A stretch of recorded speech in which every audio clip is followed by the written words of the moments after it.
Having no intention of telling anyone what they should do, this series is prompted by a general question followed by a series of questions.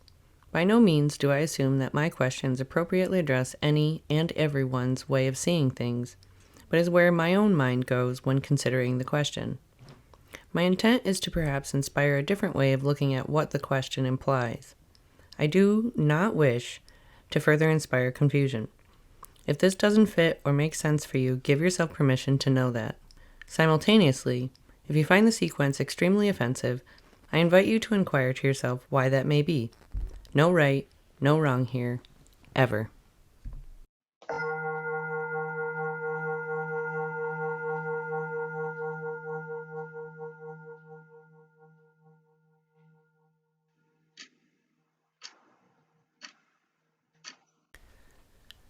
Do you feel uncared for, or are you uncared for? By whom? Who is not caring for you? Uncaring people who you are anticipating will change suddenly into caring people? Do you want to be cared for by someone who is unable or unwilling to do so? What is inspiring you to wait for this to happen? Is it because you care about them? Do you somehow expect that this will enliven their ability to reciprocate? Would that seem fair to you? Do you have hope that suddenly the world will operate on a fairness principle rather than how it has always and will always continue to not do so? Do you believe the good guys always win like in the movies and fairy tales? Do you believe that hope will create a universe that does what you want like a miracle? Are you clinging to a reality you aren't an active participant in? Why would you be inclined to do so? Has the life you've lived taught you that it is always best to give the benefit of the doubt over the observation of the truth? Are you more willing to forgive others than you are yourself? Do you justify the actions of others in ways you are unlikely to do for yourself?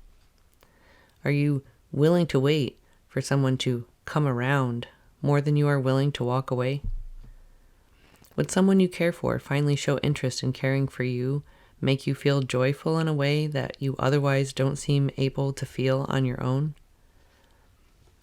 Have you taken time to contemplate how it would feel to know joy without depending on an external force to prompt it? Have you contemplated why that isn't already happening for you? How you might go about changing that? How that might alter your desires in a fundamental way? How if that was accomplished, you may lose interest in obtaining a sense of caring from the one from whom you're seeking it now? How might this change alter what and whom you're seeking altogether?